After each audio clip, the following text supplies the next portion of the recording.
السلام عليكم ورحمة الله وبركاته. ايه اخباركم؟ ان شاء الله يا رب تكونوا زينين وكويسين. تعالوا النهارده هنعملوا الاختراع الغريب ده او النوع الغريب من الكيكة. بصوا، حاولوا ما تبصلهاش بعيونكم، بصوا لها بقلبكم. والله العظيم طعمها خطير.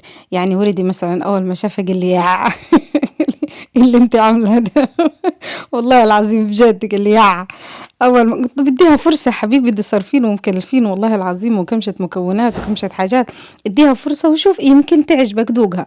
والله اول ما داقها يعني اللهم لك الحمد، يعني عجبت خالص، يعني فعلا طعمها حلو. بصوا انا ما دقتش القشطوطه الحقيقيه او اللي هي تتعمل، ولكن دي طعمها حلو، بس مش عارفه هل هي دي القشطوطه فعلا او لا يعني، او ده اختراع جديد. المهم لو انت اول مره تشوفيني، انا ام المعتصم ودي قناتي عليها روتين صعيدي زي ما انت شايفه كده مغفلك. ما تنسيش تحطي اللايك يدعمني ويرفع الفيديو ويخليه يتشاف بشكل افضل. يعني لو وصلت لحد هنا ما تبخليش عليا باللايك، وطبعا اشتركي ونوريني. احنا طبعا هنشتغلوا طبقات يعني، يعني ايه، وكأننا ناس فاهمه ودارسه وعارفه ايه تعمل. مبدئيا هنعمل طبقة الكيكة. الحاجة الوحيدة اللي طلعت صح أو الحاجة الوحيدة اللي طلعت زينة.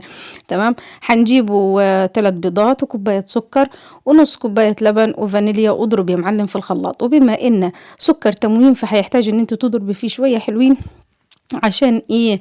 عشان لونه يبقى فاتح ويبقى حلو. يعني اول ما لونه يبقى فاتح وتمام وكل السكر حبات السكر دابت، هتجيبي حباية دقيق، الله اعلم كوباية ونص كوبايتين، انا حطيت بالبركة ما عارفة هنجي، بس يمكن كوباية ونص يمكن كوبايتين مش عارفة. المهم جيت حطيت فيها حطيت عليه نص كيس كشف، واخلط يا معلم لغاية ما السكر معاكي ايه، لغاية ما السكر يذوب كله كده في المكونات. يعني كيكة عادية ما فيهاش أي افتكاسات، ولكن مش هتحطي لها مادة دهنية. ليه؟ مش عارفة، أنا شفتها الوصفة كده على النت يعني. تمام. جيت هنا حطيتها في صينية متبطنة بسمنة ودقيق، وجيت حطيتها في الفرن على نار متوسطة. تمام. جينا للطبقة اللي وراها هنعمل الصوص اللوتس. يمكن الأزمة هنا والله مش عارفة، يعني يمكن الغلطة هنا اللي أنا عملتها، لأن الشكل ما كانش لطيف، بس والله الطعم حلو، طعم حلو يعني. ادوا فرصة ادوا فرصة، ما تحكموش عليه يعني. جيت هنا جبت لكم 4 حقوق بسكويت عادي بتاع الشاي، وكنت حاطة كوباية سكر على البوتاجاز.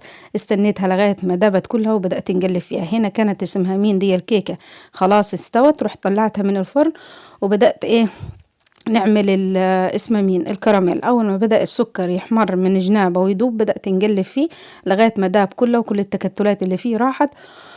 رحت حطيت له معلقة سمنة، لو عندك زبدة، ولكن نحن ما عندناش اصلا زبدة. رحت حطيت له معلقة سمنة وحطيت له كوباية لبن، هتلاقيه بدأ يتكتل معاكي. ابدأ يقلبي لغاية ما يدوب خالص يبقى مية. وبعدين حطي له السكر المتكسر ده، وابدأ يقلبي فيه. وبعد رحت اديته ضربة بالهاند بلندر، فبقي ايه، يبقى معايا صوص. انا حسيت الصوص ده اتقل مني، فيمكن هو ده السبب انه الصوص تقيل، فعشان كده عمل المنظر المنظر الفظيع ده اللي كان يعني. ممكن الصوص كان عايز يبقى اخف شوية، يمكن لو كان اخف كان يبقى الصوص كان يبقى الشكل الطف يعني. يمكن الغلطة هنا مش عارفة. المهم انا راجلي كلها برا، انا ما كلتهاش قبل كده يعني. هو داقها برا راح قال لي طب ما تعمليها لنا يا صاحبي. لا يا خيي لا مش عايزين مصاريف ومش عايزين تكاليف، ولكن هو اصر. وعشان يحطني في الامر الواقع راح اشترى لي المكونات وقال لي يلا يا عمي ما نعرفش قال لي دوري على النت وتصرفي. فتصرفت يعني. هو ده التصرف اللي انا تصرفته، وما لقيتش تصرف غير انا اتصرفه. والله بصوا، الصوص ده كان حلو هو وسخن يعني، كان ده القوام المظبوط العسل يعني. بس المشكلة انه هو لما قعد راح شد شوية طبعا وتقل، الوضع بقى صعب يعني. المهم جينا هنا هنعمل الطبقة الثالثة اللي هي مين الكريمة. هنا حطيت انا كوباية بتاعه تقريبا، دي برضه كترت مني، كوباية لبن تلجتها في الفريزر، وبعدين حطيت عليها كريمة وخفقتها لغاية ما بقيت بالوضع المطلوب ده. ممكن كانت عايزة تبقى أتقل شوية، لأني ممكن اللبن أزود يعني، كنت عايزة نحط مثلا مج إلا ربع، كان يبقى الموضوع أحسن. جيت هنا عملت الكيكة، شربتها بكوباية ونص لبن. الحسنة الوحيدة في الموضوع الحاجة الوحيدة الزينة في الموضوع ان هي ايه، كانت احلى طعم يعني بصراحة، كانت متسقة باللبن كده، كان الطعم خطير بتاعها. وجيت حطيت عليها ايه الطبقات، حطيت عليها الكريمة عاملة نفسي بنت معلمة، قال يعني واعملي بط طبقات واعملي بط بتاع، متعشمة ان هي هتطلع حاجة حلوة وشكل حلو. الشكل والله بصي يا اخوانا هو الطعم حلو، ولكن الشكل بصراحة كان ايه ده يا على الله رأي وريدي اول ما شافه قال لي يا يعني مش عارفة والله ليه. الكريمة كانت خفيفة، وصوص اللوتس ده كان ايه، كان تقيل، فراح اتمكس كده مع بعض، دخل في بعضه يعني.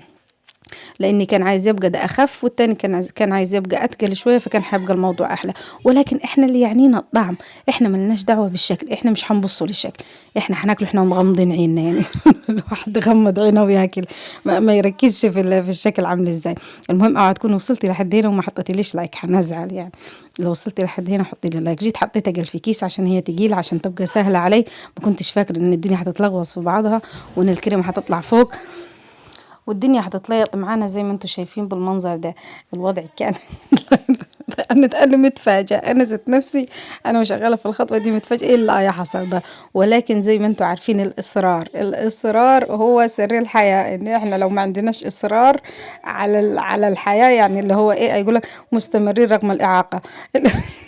رغم كل اللي عليها قالوا انا نزينها من فوق يعني نادى.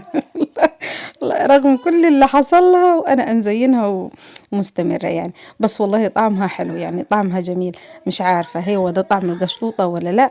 حنشوفه يعني، حنشوفه ابو العيال لما جاي حنقوله له ايه رأيك، هل هو ده الطعم اللي انت كنت تعرفه ولا دي حاجة جديدة من اختراعاتي يعني. لو وصلتي لحد هنا ما تنسيش تحطي لي اللايك، والسلام عليكم.